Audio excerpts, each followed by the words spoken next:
બાબાની જય હો. બાબા તમે બહુ મોટા અંતર્યામી છો. આમાં ભાઈબંધ બહુ ટેન્શન માં છે. બસ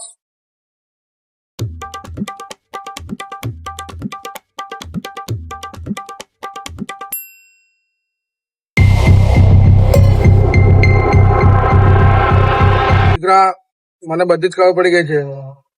તારો આ મિત્ર શેરબજારમાં દેવું કરીને બેઠો છે અને હવે એની નજર એની પત્નીના દાગીના ઉપર છે. બાબા તમને આ બધી કેવી રીતના ખબર પડી? बाबा की जय हो, बाबा की जय हो।